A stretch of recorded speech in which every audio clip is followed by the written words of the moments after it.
എടാ ഓടടാ ഇറങ്ങി ഓട് ദേ പോലീസ് നിന്റെ വീട് വളയും. ഇപ്പോൾ നിന്നെ പിടിച്ചു കഴിഞ്ഞാലുണ്ടല്ലോ എല്ലാ കാര്യവും കുഴയും. എന്നെ ആദർശേട്ടൻ തിരിച്ചറിയും. പിന്നെ മുത്തച്ഛൻ എന്നെ ഇവിടെ നിന്ന് ഇറക്കി വിടും എന്നുള്ള കാര്യത്തിൽ യാതൊരു തർക്കവും ഇല്ല എന്നൊക്കെ പറഞ്ഞ് നമ്മുടെ അഭി ആകെ ടെൻഷൻ അടിച്ച് പ്രാന്ത് പിടിച്ചിരിക്കുകയാണ്. എന്തിനായിരിക്കും അഭിക്ക് ഇത്രയേറെ ടെൻഷൻ ഉണ്ടാവാനുള്ള കാരണം? ആരോടായിരിക്കും അഭി ഇറങ്ങി ഓട് എന്നൊക്കെ ഇങ്ങനെ പറഞ്ഞത് എന്നൊക്കെ അറിയാനായിട്ട് നിങ്ങളിങ്ങനെ കാത്തിരിക്കുകയാണെന്ന് എനിക്കറിയാം. അത് പറയാനായിട്ട് ഞാൻ ഇങ്ങനെ ഇരിപ്പുണ്ട്. പക്ഷേ അതിന് മുമ്പായിട്ട് ആരെങ്കിലും നമ്മുടെ ചാനൽ സബ്സ്ക്രൈബ് ചെയ്യാതെ ഉണ്ടെങ്കിൽ എത്രയും പെട്ടെന്ന് സബ്സ്ക്രൈബ് ചെയ്തോളൂ. ബെല്ലൈക്കൺ കൂടി പ്രസ് ചെയ്യാനും മറക്കരുത്. അപ്പോൾ നമുക്ക് നമ്മുടെ റിവ്യൂവിലേക്ക് പോവാം. എപ്പിസോഡിൻ്റെ റിവ്യൂവിലേക്ക് പോകാം. അങ്ങനെ നമ്മുടെ ആദർശും നയനയും നവ്യയും കൂടിയുണ്ട്. ഇങ്ങനെ ഇരിക്കുന്ന സമയത്ത് ആദർശ് പറയാണ്, എന്തായാലും ഇപ്പം തന്നെ അവൻ പോലീസ് കസ്റ്റഡിയിലാവും. പോലീസ് അവൻ്റെ പിന്നാലെ തന്നെ ഉണ്ട്. അവനെ പോലീസ് അറസ്റ്റ് ചെയ്ത് കഴിയുമ്പോഴുണ്ടല്ലോ നമുക്ക് അവനെ സ്റ്റേഷനിൽ പോയി ഒന്ന് കാണണം എന്നൊക്കെ ഇങ്ങനെ പറയുകയാണ്. അതിനുശേഷം അപ്പോൾ ആ സമയത്ത് നയന പറയണേ, എന്തായാലും ആദർശേട്ടാ ഒരു കാര്യത്തിൽ എനിക്ക് ഒരു കാര്യത്തിൽ നല്ല സംശയമുണ്ട്. സംശയം മാത്രമല്ല, അത് സത്യമായിട്ടുള്ളൊരു കാര്യമാണ്. കാരണം അന്ന് ഈ ഒരു കാര്യത്തെക്കുറിച്ച് അന്ന് നിർമ്മൽ ഈ ഫോട്ടോയൊക്കെ കാണിച്ച് നവ്യേച്ചിയെ ബ്ലാക്ക് മെയിൽ ചെയ്തിരുന്ന സമയത്ത് ക്യാഷ് ആവശ്യപ്പെട്ടിട്ടേ ഉണ്ടായിരുന്നില്ല. അപ്പോൾ ഞാനും നവ്യേച്ചിയും കൂടെ സംസാരിച്ചിട്ടുണ്ടായിരുന്നല്ലോ. അപ്പോൾ ഈ ക്യാഷ് ചോദിക്കാത്തതിനെ പറ്റിയൊക്കെ അന്ന് ആദർശേട്ടനും ഉണ്ടായിരുന്നല്ലോ. അപ്പോൾ അതിന് ശേഷമാണ് കുറച്ച് കഴിഞ്ഞപ്പോഴത്തേക്ക് ഈ പറയുന്ന നിർമ്മൽ വിളിച്ചിട്ട് ക്യാഷ് വേണമെന്ന് ആവശ്യപ്പെട്ടത്. അപ്പോൾ എനിക്ക് തോന്നുന്നു നമ്മൾ സംസാരിച്ചുകൊണ്ടിരുന്നത് അഭി കേട്ടിട്ടുണ്ടാവണം. അഭി കേട്ടിട്ടാണ് അഭി വിളിച്ച് പറഞ്ഞത് പ്രകാരമായിരിക്കും ഇങ്ങോട്ട് വിളിച്ചിട്ട് കാശ് ആവശ്യപ്പെട്ടത് എന്നിങ്ങനെ പറയുകയാണ്. അപ്പോൾ ആദർശ് പറയണം, അഭി ഒട്ടും മോശക്കാരനല്ലെന്നൊക്കെ എനിക്ക് നന്നായിട്ട് അറിയാം. എന്ത് തന്നെയാണെങ്കിലും ഈ നിർമ്മൽ എന്ന് പറയുന്നതിനെ പോലീസ് അറസ്റ്റ് ചെയ്ത് കഴിഞ്ഞാലുണ്ടല്ലോ എല്ലാ കാര്യവും പോലീസിൻ്റെ 2 എണ്ണം കിട്ടിക്കഴിയുമ്പോൾ മണി പോലെ പറയും. ഇനി അഭിയാണ് തെറ്റ് ചെയ്തതെന്നുണ്ടെങ്കിലുണ്ടല്ലോ അവനെയും വെറുതെ വിടുന്ന ഒരു പ്രശ്നവുമില്ല. അവൻ പിന്നെ ജീവിതകാലം മൊത്തം ഇരുമ്പഴിയിലായിരിക്കും അവൻ്റെ വാസം എന്നിങ്ങനെ പറയുകയാണ്. അത് കേൾക്കുമ്പോൾ നവ്യ പറയാണ്, ആദർശേട്ടാ അവന് എത്രയാണെങ്കിലും അവൻ എൻ്റെ ഭർത്താവല്ലേ, അതുകൊണ്ട് അവൻ ജയിലിൽ കിടക്കണമെന്നും അങ്ങനെയൊന്നും ഉള്ള അഭിപ്രായമൊന്നും എനിക്കില്ല. പക്ഷേ അവൻ എന്നോട് ചെയ്ത തെറ്റുണ്ടല്ലോ, എല്ലാവരുടെയും മുന്നിൽ അവൻ എന്നെ ചീത്തക്കാരിയായിട്ട് ചിത്രീകരിച്ചു. പക്ഷേ അതെനിക്കൊരിക്കലും അംഗീകരിക്കാൻ പറ്റില്ല. അതുകൊണ്ട് അതിനുള്ള ശിക്ഷ അവന് കിട്ടിയേ പറ്റൂ. മറ്റുള്ളവരുടെ മുന്നിൽ എൻ്റെ മാന്യത അല്ലെങ്കിൽ എനിക്ക് നഷ്ടപ്പെട്ട അപമാനം അതെനിക്ക് മായ്ച്ചു കളഞ്ഞേ പറ്റൂ. അതുകൊണ്ട് ഇതിൻ്റെ സത്യാവസ്ഥ എനിക്ക് അറിയണം എന്നിങ്ങനെ നമ്മുടെ നവ്യ പറയുകയാണ്. അപ്പോൾ ആ സമയത്തിന് ആദർശ് പറയാണ്, ഇത്രയും സംഭവങ്ങളൊക്കെ നടന്നപ്പോൾ നിൻ്റെ ഭർത്താവ് നിന്നെ ഒരു തരത്തിലും ഹെൽപ്പ് ചെയ്തില്ലല്ലോ നവ്യേ. പിന്നെ നിന്നെ എല്ലാവരും സംശയത്തോടു കൂടി കണ്ടതിന് നിനക്ക് വിഷമം തോന്നിയിട്ടൊന്നും ഒരു കാര്യമില്ല. കാരണം നിൻ്റെ പോക്ക് അങ്ങനെ തന്നെ ആയിരുന്നല്ലോ. നീ ശരിക്കും അവനെ പോലെ തന്നെ സത്യസന്ധമായിട്ട് ചിന്തിക്കാത്ത ഒരാളായിരുന്നല്ലോ. അപ്പോൾ മറ്റുള്ളവർ തെറ്റ് പറയാനൊന്നും ആവില്ല. അപ്പോൾ നവ്യ പറയണ, ആദർശേട്ടൻ പറഞ്ഞത് കുറച്ചൊക്കെ ശരി തന്നെയാണ്. കാര്യം എന്താണെന്ന് വെച്ചാൽ ഞാൻ അങ്ങനെയൊക്കെ ആണെങ്കിൽ പോലും ഞാൻ ആരെയും സ്നേഹിച്ചിട്ടില്ല, ആരെയും പ്രണയിച്ചിട്ടില്ല. എനിക്ക് ഒരുപാട് ഫ്രണ്ട്ഷിപ്പുകളൊക്കെ ഉണ്ടായിട്ടുണ്ട്. എന്നല്ലാതെ ഇതുപോലെ അവൻ അയച്ചു തന്ന ഫോട്ടോസും കാര്യങ്ങളും ഒക്കെ ഇല്ലേ, അതുപോലെ ആ ഒരു രീതിയിലൊന്നും ഞാൻ ഒരിക്കലും ആരോടും ജീവിച്ചിട്ടില്ല എന്നിങ്ങനെ പറയുകയാണ്. അപ്പോൾ അങ്ങനെ പറഞ്ഞുകൊണ്ടിരിക്കുമ്പോഴത്തേക്ക് ആദർശ് പറയണ, എൻ്റെ നവ്യേ നീ ഇപ്പോൾ പണ്ടത്തേനേക്കാളും ഒരുപാട് മാറിയെന്ന് നമുക്കെല്ലാവർക്കും, ഈ കുടുംബത്തിലുള്ള എല്ലാവർക്കും അറിയാവുന്ന കാര്യമാണ്. പക്ഷേ ഒരു കാര്യമുണ്ട്, നീ വല്ലപ്പോഴുമെങ്കിലും നിൻ്റെ അനിയത്തിയെ ഉണ്ടല്ലോ അനുകരിക്കുന്നതിൽ യാതൊരു തെറ്റുമില്ല എന്നിങ്ങനെ പറയുകയാണ്. അപ്പോൾ നവ്യ പറയണ, അതേ ആദർശേട്ടാ, എനിക്കിപ്പോൾ അങ്ങനെയൊന്നും കേൾക്കുന്നതിൽ യാതൊരു വിഷമവുമില്ല. മുമ്പൊക്കെ ഇങ്ങനെയൊക്കെ കേൾക്കുമ്പോഴുണ്ടല്ലോ നയനയെ എല്ലാവരും പുകഴ്ത്തി പറയും ഒക്കെ ചെയ്യുമ്പോഴത്തേക്ക് എനിക്ക് ഭയങ്കര കുശുമ്പായിരുന്നു. എനിക്ക് ഭയങ്കരമായിട്ട് ദേഷ്യം തോന്നിയിട്ടുണ്ട്. ഇവളീ വീട്ടിൽ നിന്ന് ഇറങ്ങി പോയിരുന്നെങ്കിലെന്ന് വരെ ഞാൻ ഒരുപാട് ആഗ്രഹിച്ചിട്ടുണ്ട്. പക്ഷേ ആ നവ്യയല്ല ഇപ്പം നിങ്ങളുടെയൊക്കെ മുന്നിൽ നിൽക്കുന്നത്. ഇപ്പം എനിക്ക് കാര്യത്തിൻ്റെ നിജസ്ഥിതിയൊക്കെ എനിക്ക് നന്നായിട്ട് അറിയാം. അന്ന് അബിയുടെ അമ്മയും പറയുന്നത് മാത്രമായിരുന്നു ഞാൻ വിശ്വസിച്ചിരുന്നത്. ശരിക്കും പറഞ്ഞാൽ അതിനുള്ള കാരണം എനിക്ക് ഇവളോടുള്ള അസൂയയും കുശുമ്പും ഒക്കെ തന്നെ ആയിരുന്നു. പക്ഷേ ഇപ്പോൾ അങ്ങനൊന്നുമില്ല ആദർശേട്ടാ എന്ന് പറഞ്ഞിട്ട് ഇങ്ങനെ സംസാരിക്കുകയാണ്.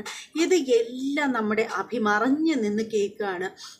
എന്നിട്ട് ആദർശ് പറയണം, എന്തായാലും അധികം വൈകാതെ തന്നെ അവന്മാരെ പോലീസ് പിടിയിലാവും എന്നുള്ള കാര്യത്തിൽ യാതൊരു തർക്കവും ഇല്ല എന്നിങ്ങനെ പറയുകയാണ്.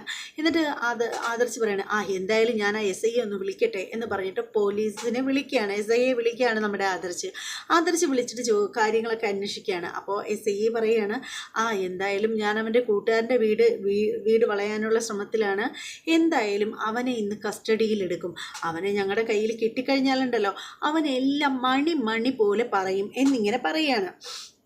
അപ്പോൾ ഇങ്ങനെ വിളിക്കുന്ന സമയത്ത് നമ്മുടെ അഭി മാറി നിന്ന് കേൾക്കുകയാണല്ലോ.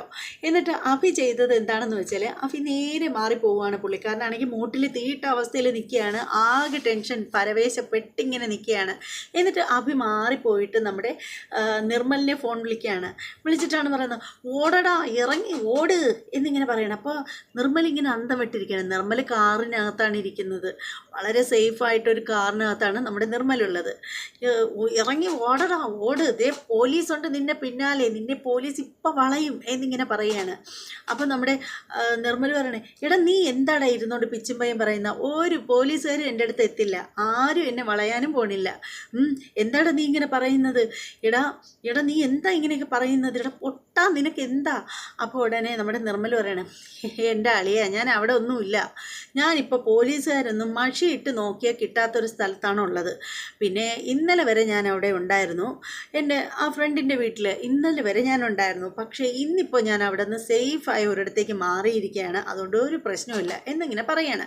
എന്നിട്ട് നിർമ്മൽ പറയണം, ഞാൻ ഇതിനൊക്കെ ഇറങ്ങി തിരിച്ചത് താൻ പറഞ്ഞതുകൊണ്ട് മാത്രമാണ്, പക്ഷേ എനിക്ക് പ്രയോജനമൊന്നും ഉണ്ടായിട്ടില്ല, വലുതായിട്ടുള്ള പ്രയോജനങ്ങളൊന്നും എനിക്ക് ഉണ്ടായിട്ടില്ല, അതുകൊണ്ടേ എനിക്ക് ക്യാഷിൻ്റെ ആവശ്യം നല്ല രീതിയിലുണ്ട്, എനിക്ക് പൈസ തന്നേ പറ്റൂ എന്നിങ്ങനെ പറയുകയാണ്. അപ്പോൾ അഭി പറയണേ, എടാ നിൻ്റെ ആക്രാന്തം ഒന്ന് കുറയ്ക്ക്, നിനക്ക് എത്ര രൂപ വേണേലും ഞാൻ തരാം, നീ ഒന്ന് സമാധാനപ്പെട്, പക്ഷേ ഒരു കാര്യമുണ്ട്, ഇത് പിടിക്കപ്പെട്ടാൽ എൻ്റെ ആളിയാ നീ ഒന്ന് സമാധാനപ്പെട്ട്, പിടിക്കപ്പെട്ട് കഴിഞ്ഞാലുണ്ടല്ലോ ഒരു കാരണവശാലും എൻ്റെ കഴുത്തിൽ നിന്ന് തല അറ്റ് പോയാലും ശരി തന്നെ, ഞാൻ ഒരിക്കലും നിൻ്റെ പേര് പറയില്ല, പോരെ എന്നിങ്ങനെ ചോദിക്കുകയാണ്. അപ്പോൾ ആ സമയത്ത് അഭി പറയണേ, മതി എനിക്കത് മാത്രം കേട്ടാൽ മതി, അത് മാത്രം മതി, നിനക്ക് എത്ര രൂപ വേണമെങ്കിലും ഞാൻ നിൻ്റെ അക്കൗണ്ടിലേക്ക് ഇട്ട് തരാം എന്നിങ്ങനെ അഭി പറയുകയാണ്. അതേസമയം ഉണ്ടല്ലോ നമ്മുടെ നിർമ്മൽ താമസിച്ചിരുന്ന വീട്ടിലുള്ള ആ ഒരു ഫ്രണ്ടിൻ്റെ വീട്ടിൽ പോലീസുകാർ വളയുകയാണ്. എന്നിട്ട് അവർ അതിനകത്തും പുറത്തും ഒക്കെ ഓടിക്കേറി അവസാനം നമ്മുടെ നിർമ്മലിൻ്റെ ഫ്രണ്ടിനെ പോലീസ് പിടികൂടുകയാണ്. ചെകിടത്ത് ഒരെണ്ണം എന്നും പറഞ്ഞ് ഒരെണ്ണം പൊട്ടിക്കുകയാണ്. അത് പൊട്ടിച്ചതിന് ശേഷം വലിച്ചു പിടിച്ച് എടുത്തുകൊണ്ട് പോലീസ് ജീപ്പിൽ കയറ്റുന്നതിന് മുമ്പ് ചോദിക്കണം, എവിടെയാടാ നിൻ്റെ കൂട്ടുകാരൻ, പറയടാ ഇപ്പം നിന്നെ ഞാൻ തല്ലിക്കൊല്ലും, പറയടാ എവിടെയാടാ നിൻ്റെ കൂട്ടുകാരനുള്ളത്, നിർമ്മൽ എവിടെയാണെന്ന്. അപ്പോൾ ഉടനെ നമ്മുടെ കൂട്ടുകാരൻ പറയണം, സാറേ എന്നെ ഒന്നും ചെയ്യല്ലേ സാറേ, ഞാൻ ഒരു കുറ്റവും ചെയ്തില്ല, നിർമ്മൽ എവിടെ ഉണ്ടെന്നുള്ള കാര്യം എനിക്ക് അറിയത്തില്ല. എന്താടാ നിനക്കറിയാത്തത്, ഇന്നലെ മൊത്തം ഇവിടെ ഉണ്ടായിരുന്നു, ഇന്ന് രാവിലെ അവൻ ഇവിടെ ഒന്ന് മുങ്ങിയതാണ്, ഇപ്പോൾ എവിടെ ഉണ്ടെന്ന് എനിക്ക് അറിയില്ല, അവനെ വിളിച്ചിട്ട് കിട്ടുന്നില്ല എന്നിങ്ങനെ പറയുകയാണ്. അപ്പോൾ SI പറയാണ്, ഇവന് വണ്ടി കയറ്റി കൊണ്ടുപോകും, അകത്ത് ചെന്നിട്ട് നമുക്ക് സ്റ്റേഷനിൽ ചെന്നിട്ട് ഇവൻ്റെ അടുത്ത് ചോദിക്കേണ്ട രീതിയിൽ ചോദിച്ചാലുണ്ടല്ലോ എല്ലാം പുറത്ത് വരും എന്നിങ്ങനെ പറയാണ്. അങ്ങനെ നമ്മുടെ നിർമ്മലിനെ വണ്ടിയിൽ നിർബന്ധിച്ച് കയറ്റി പോലീസ് കൊണ്ടുപോവുകയാണ്.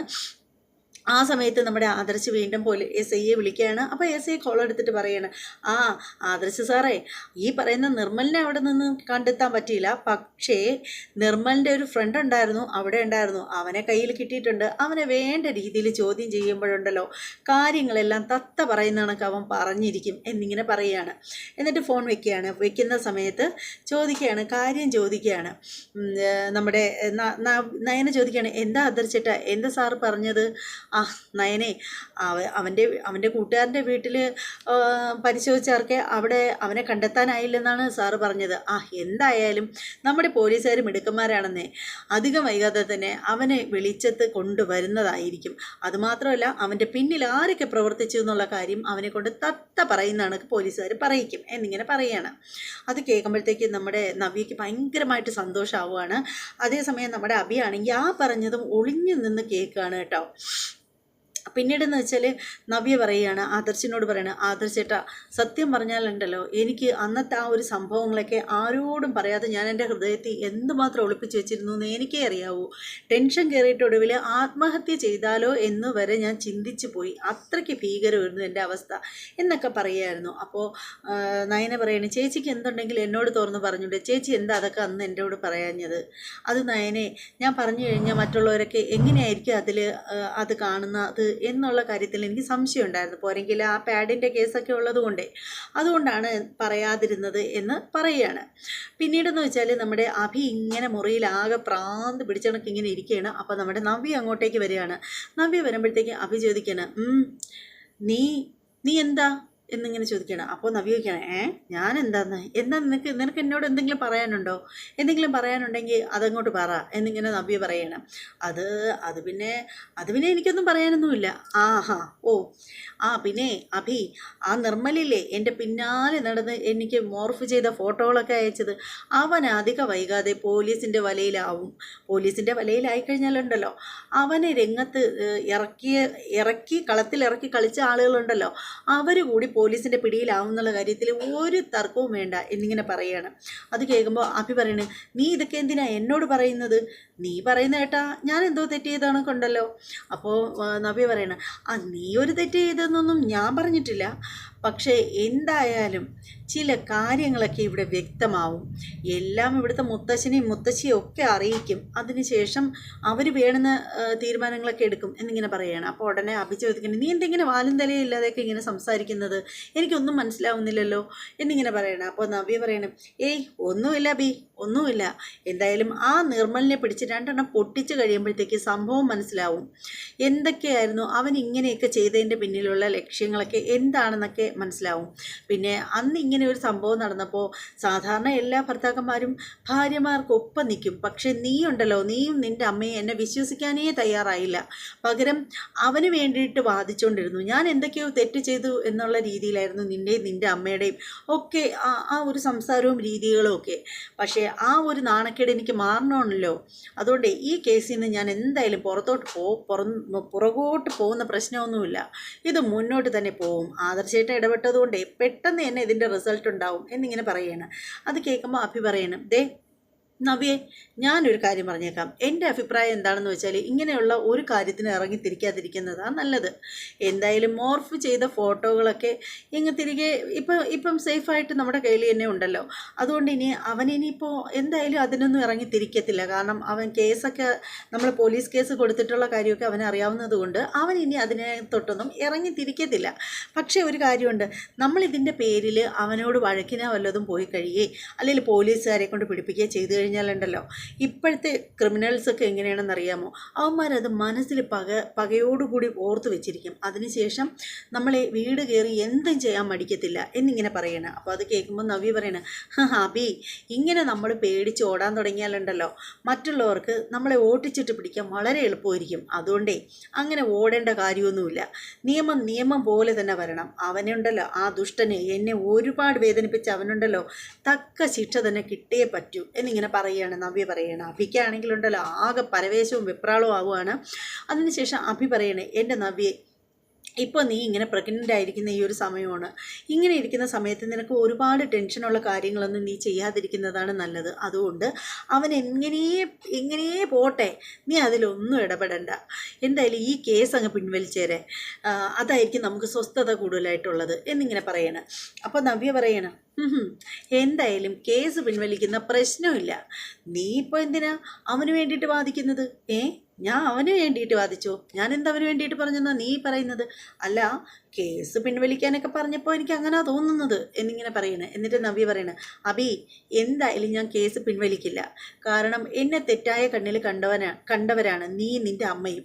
അതുകൊണ്ട് നിങ്ങളുടെയൊക്കെ മുന്നിൽ എൻ്റെ അഭിമാനം എനിക്ക് നിലനിർത്തിയേ പറ്റൂ എന്നിങ്ങനെ പറയണേ. അപ്പോൾ അഭി പറയണം, എൻ്റെ നവ്യെ, അന്ന് ഞാൻ നിന്നെ തെറ്റിദ്ധരിച്ചു എന്നുള്ളതൊക്കെ സത്യമാണ്. പക്ഷേ ഇപ്പോൾ എനിക്ക് അങ്ങനെയുള്ളൊരു ധാരണയില്ല. എനിക്കറിയാം നീയാണ് ശരി എന്നുള്ള കാര്യം എനിക്കറിയാം എന്നിങ്ങനെ പറയണം.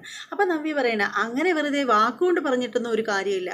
അന്ന് ആ ഒരു സംഭവമൊക്കെ നടന്നപ്പോഴുണ്ടല്ലോ എന്നെ ഏറ്റവും അധികം വിമർശിച്ചത് നീ നിൻ്റെ അമ്മയും തന്നെയാണ്. അത് മാത്രമല്ല, ആ ഫോട്ടോസൊക്കെ, ആ മോർഫ് ചെയ്ത ഫോട്ടോസൊക്കെ സത്യം നിൻ്റെ കയ്യിൽ തന്നെ എങ്ങനെയാണ് വന്നതെന്നുള്ള കാര്യത്തിൽ എനിക്ക് ഇനിയും വ്യക്തത കിട്ടിയിട്ടില്ല എന്ന് പറയണം. അപ്പോൾ അഭി പറയണം, എൻ്റെ കയ്യിൽ കിട്ടിയത് ഇവിടെ കൊണ്ടുവന്ന് പോസ്റ്റ്മാൻ തരാൻ നേരത്ത് എന്നെ കണ്ടു, അതുകൊണ്ട് എന്നെ ഏൽപ്പിച്ചു, അത്രയേ ഉള്ളൂ എന്നിങ്ങനെ പറയണം. അപ്പം നവി പറയണം, അഭി നീ കൂടുതൽ ഉരുണ്ട് കളിക്കണ്ട, എന്തായാലും പോലീസുകാർ ഇടപെട്ടിട്ടുണ്ടല്ലോ, ഇതിൻ്റെ റിസൾട്ട് വൈകാതെ തന്നെ പെട്ടെന്ന് കിട്ടും എന്നിങ്ങനെ പറയാണ്. അതേ സമയത്തുണ്ടല്ലോ നമ്മുടെ അനി ഇങ്ങനെ നിൽക്കുന്ന സമയത്ത് നമ്മുടെ അനി ഫോൺ വിളിച്ചുകൊണ്ട് നിൽക്കുകയാണ്. ഫോൺ വിളിക്കുന്ന നമ്മുടെ നന്ദുവിനെയാണ് വിളിക്കുന്നത്. അപ്പോൾ ഉടനെ തന്നെ നമ്മുടെ ഇങ്ങനെ നിന്ന് നോക്കുകയാണ്, നമ്മുടെ കനക നിന്ന് നോക്കുകയാണ്. അനി ഇത് ആരെയാണ് വിളിക്കുന്നത്, നന്ദുവിനെ ആണോ? എന്തായാലും നന്ദുവിൻ്റെ ഫോണിൽ ഞാനൊന്ന് വിളിച്ച് നോക്കാം, ഒരുപക്ഷെ അനി നന്ദുവിനെയാണ് വിളിക്കുന്നതെങ്കിൽ അവിടെ ഫോൺ എൻഗേജ്ഡ് ആവുമല്ലോ എന്നൊക്കെ പറഞ്ഞിട്ട് നമ്മുടെ കനക ഫോൺ എടുത്തിട്ട് ഇങ്ങനെ വിളിക്കുകയാണ്. അപ്പോൾ പക്ഷേ അനി വിളിച്ചിട്ട് കിട്ടുന്നില്ല, നന്ദുവിനെ കിട്ടുന്നില്ല. അപ്പോൾ തന്നെ അനി ഫോൺ വയ്ക്കുകയാണ്. അനി ഫോൺ വെച്ചിട്ട് നോക്കുമ്പോൾ നമ്മുടെ കനക നിന്ന് ഫോൺ വിളിക്കുന്നത് കാണുകയാണ്. അപ്പോൾ തന്നെ കനക വിളിക്കുമ്പോൾ തന്നെ നന്ദു ഫോൺ എടുക്കുകയാണ്. ഫോൺ എടുക്കുന്ന സമയത്ത് നന്ദു കാര്യം തിരക്കുകയാണ്. എന്തിനാ അമ്മയെ വിളിച്ചത്, എന്താ കാര്യം എന്നൊക്കെ ചോദിക്കുകയാണ്. ഒന്നുമില്ല നന്ദു, ഞാൻ നോക്കിയപ്പോൾ അനി ഫോൺ വിളിക്കുന്നത് കണ്ടു, അപ്പോൾ എനിക്ക് ഇനി നിന്നെയാണോ വിളിച്ചതെന്ന് അറിയണ്ടേ, അതുകൊണ്ട് ഞാൻ വിളിച്ചതാണ് എന്നിങ്ങനെ പറയണം. അമ്മയ്ക്ക് എന്താ തലയ്ക്ക് സുഖമില്ല, അമ്മയ്ക്ക് എന്താ ഭ്രാന്ത് പിടിച്ചോ, അനി ആരെങ്കിലും ഫോണിൽ വിളിച്ച ഉടനെ അമ്മ എന്തിനാ എന്നെ വിളിക്കാൻ നിൽക്കുന്നത് എന്നൊക്കെ പറഞ്ഞിട്ട് ഇങ്ങനെ സംസാരിച്ചുകൊണ്ടിരിക്കുകയാണ്. അപ്പം നമ്മുടെ അനി അങ്ങോട്ടേക്ക് വരികയാണ്. അനി വന്നിട്ട് ചോദിക്കുകയാണ്, എന്താ ആൻറ്റി, എന്താ ആരോടാ സംസാരിക്കുന്നത്, നന്ദുവിനോടാണോ? താ ആൻറ്റി എന്ന് പറഞ്ഞിട്ട് പിടിച്ച് മേടിക്കുകയാണ് നമ്മുടെ അനി. അപ്പം തന്നെ കനക പറയുകയാണ്, എന്താ അനി ഇത്, ഞാൻ നന്ദുവിനോട് സംസാരിക്കട്ടെ, നീ ഇങ്ങോട്ട് തരൂ. ആൻറ്റി ഇപ്പം സംസാരിക്കേണ്ട, ഞാൻ അവളെ വിളിച്ചു കഴിഞ്ഞാലുണ്ടല്ലോ അവൾ ഫോൺ എടുക്കത്തില്ല, അതുകൊണ്ടേ ഞാനൊന്ന് അവളോട് സംസാരിക്കട്ടെ എന്ന് പറഞ്ഞിട്ട് അനി ഫോൺ മേടിക്കുകയാണ്. അപ്പോൾ ആ സമയത്ത് നമ്മുടെ നവ്യ അങ്ങോട്ടേക്ക് വരികയാണ്. അപ്പോൾ കനക പറയുന്നുണ്ട്, വേണ്ട നീ സംസാരിക്കേണ്ട, ഫോൺ ഇങ്ങ് തരാനല്ലേ പറഞ്ഞത്, നിന്നോടല്ലേ പറഞ്ഞത് എന്നൊക്കെ പറഞ്ഞിട്ട് കനക ദേഷ്യപ്പെടുന്നതും കണ്ടുകൊണ്ടാണ് നമ്മുടെ നയന അങ്ങോട്ട് വരുന്നത്. നയന ചോദിക്കണേ, എന്താ അമ്മേ, എന്താ എന്നിങ്ങനെ ചോദിക്കണേ. ഒന്നുമില്ല മോളെ, ഒന്നുമില്ല.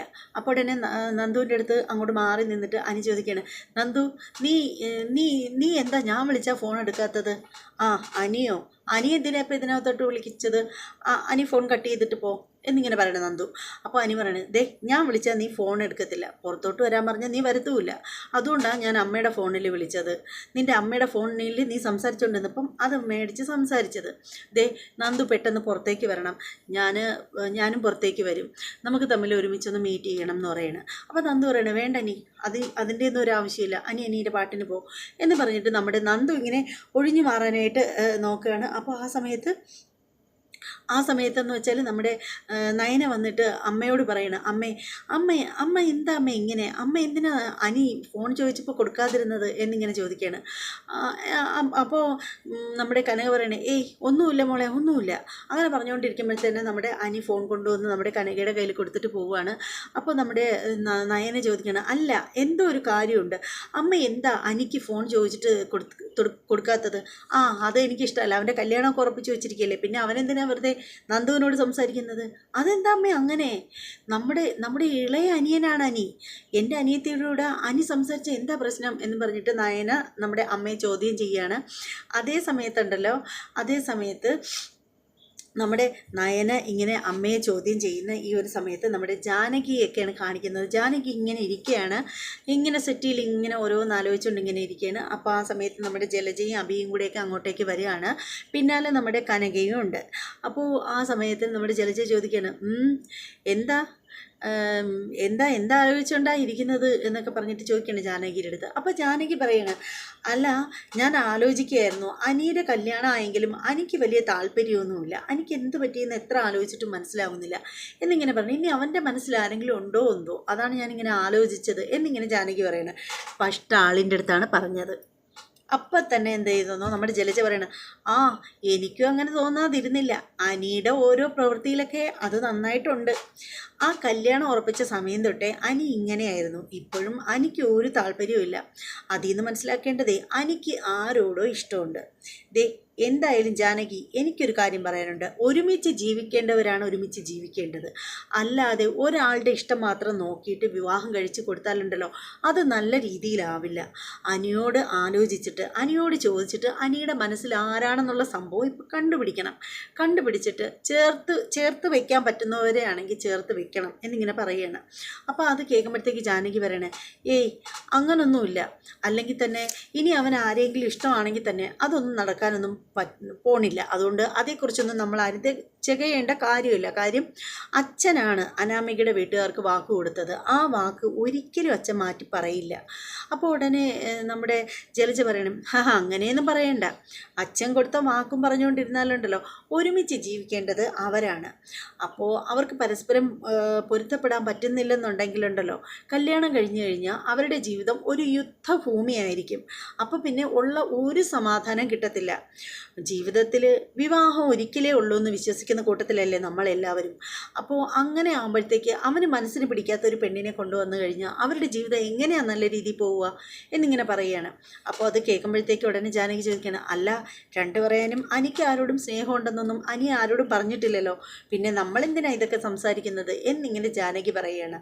അപ്പോൾ അഭി ഉടനെ ജലജ ഇങ്ങനെ കണ്ണടച്ച് കാണിക്കുകയാണ്. അതിനുശേഷം നമ്മുടെ അഭി പറയുകയാണ്, അതൊന്നും പറയണ്ട, ഞാൻ പലവട്ടം കണ്ടിട്ടുണ്ട്